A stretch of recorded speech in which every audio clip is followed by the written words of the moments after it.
This episode of Techno Buffalo is brought to you by Dollar Shave Club. What's up, everyone? John Rettinger from Techno Buffalo here. Welcome back to the episode of Rumor Roundup.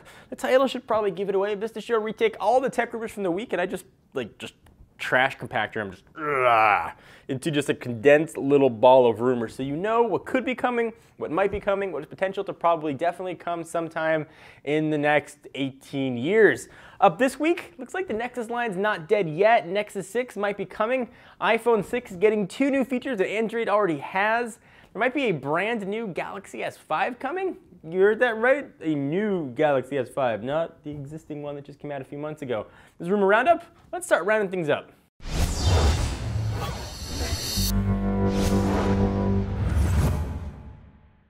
Let's start with the king of Android, at least in my mind, the Nexus line. I love me some Nexus phones, and a fresh Nexus 6 reference has been found in the Chromium source code, giving a not-so-subtle hint that another device might be coming. The snippet doesn't give much in the way of information, but even a small mention is kind of enough to let us know that maybe they're not going to kill the lineup. We've heard rumors that it ain't going to happen anymore, but now we think the Nexus lineup might live at least one more generation. We've also seen hints of a Nexus 8 even popping up as well. We don't know much about the Nexus 6, so we expect it to be based off of LG's upcoming G3, which will be announced later this month. If it's true, you can anticipate, with such excitement, an improved camera with optical image stabilization, or OIS, and higher resolution screen, although I wouldn't imagine the designer for the Nexus 5 to change all that much. This is assuming, though, that LG will even be in charge of the Nexus 6.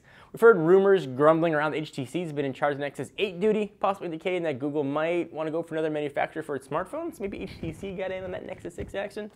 Aside from a quick Nexus 6 reference, we really don't know much about the upcoming device. But a quick mention of the handset might be all the interweb needs to kick off an avalanche of insider reports, rumors, and all that kind of other business. But I/O is coming soon. Perhaps we will see some Nexus 6 info. Maybe even hand one out to everybody that's there. I could use a new phone. It's always kind of fun. But maybe the Nexus line will live on for at least one more generation. It's going to get a stay of execution. We can see what lives on longer. You can go for the iPod Classic or the Nexus line. You can just place your bets right now. From Android, let's jump over to iOS. And it looks like iOS is getting multi-window support. So perhaps Apple is learning a thing or two from the competitors in the tablet market, which again just shows why competition is good for everyone. Before everyone keeps saying you should shut down Samsung, you should shut down Apple and Google. It's always nice to have competition. It brings everything up. So according to a report from our friends at 9to5Mac earlier in the week, in fact on Tuesday, Apple is likely to add a new feature in iOS 8 that allows users to multitask easier by running 2 apps side by side, like this. This is side by side.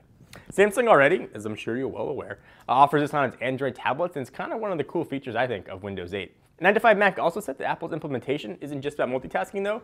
It's all about allowing 2 apps to interact with each other easily, which means you can move content from one window to another super easily, at least allegedly.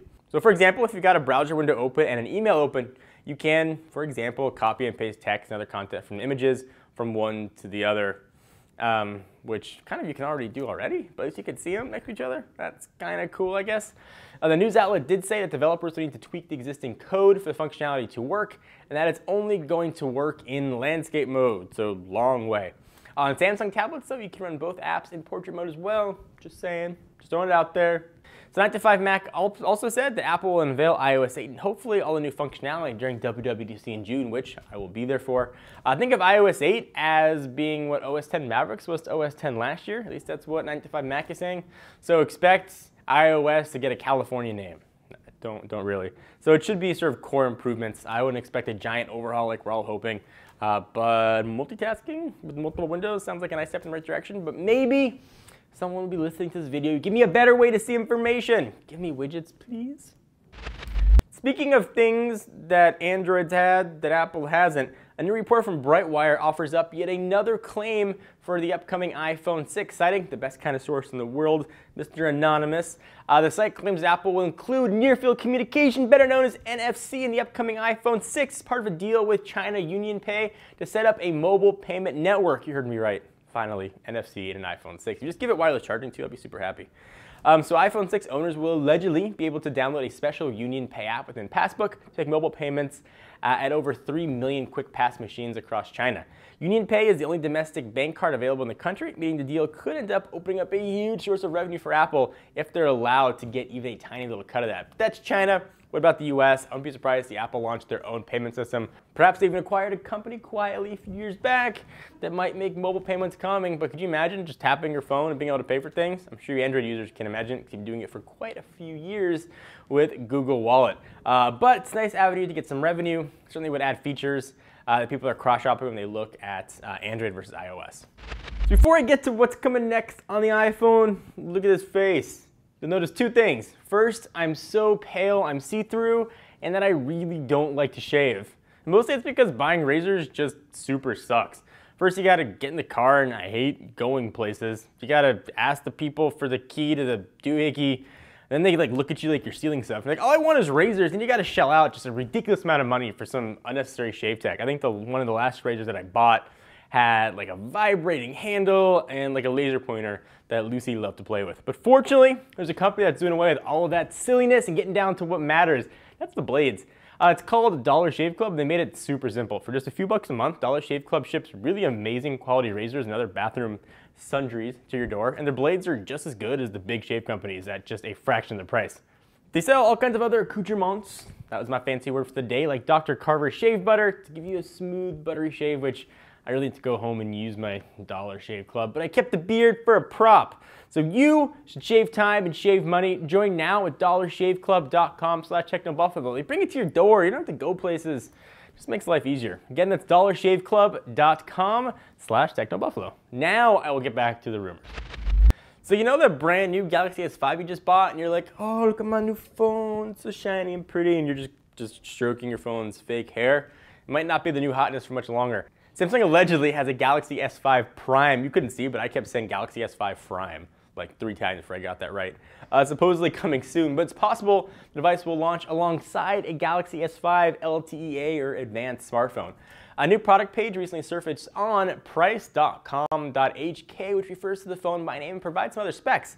While it's not official at all, it wouldn't be out of the ordinary for Samsung to release such a product because they love releasing billion variants of exactly the same product. Last year, for example, Samsung launched a Galaxy S4 LTE-A model for SK Telecom a few months after the Galaxy S4 made its debut. Whew. LTE-A devices are capable of running on an LTE advanced networks, which are available in some parts of the world, but so far, not here in the US of A. So the product page lists a phone under the model number SMG906S, super sexy, and suggests it's got 3 GB of RAM, a much sharper 2560 by 1440 pixel resolution, Snapdragon 805 processor, so it should be blazing fast. Galaxy S5, just so you remember, has 2 gigs of RAM and 1920 by 1080 display, and in the US, the Snapdragon 801 processor, so this processor is 4 Snapdragons better. There's one photo of the phone posted, and it appears to look kind of identical to the existing Galaxy S5. I wouldn't be surprised at all to see a Galaxy S5 LTE advanced phone launched in the near future, but whether or not Samsung decides to actually add a 2K display, a better processor, and even more RAM, which is delicious, still up in the air. For all we know though, right now, the price.com.hk site might just listing dream specs or wrong specs altogether. But it does sound super awesome, and maybe Galaxy S5 Prime would come after that, but who knows what that's even going to have. Maybe that'll just be sort of the US variant or in more international markets. Samsung really likes to release a ton of phones, so I put nothing past them. So what do you guys think? What are you excited about? You excited about the new iOS features, iPhone 6 getting some new hardware features, maybe a brand new Galaxy S5? I want to hear your thoughts. Please leave the comments just in my gentleman parts down here that you guys can't see. Anyway guys, hope you enjoyed. Please check us out at technobuffalo.com for the latest and greatest tech news. Until then, I'm John Rettinger. See you guys next video.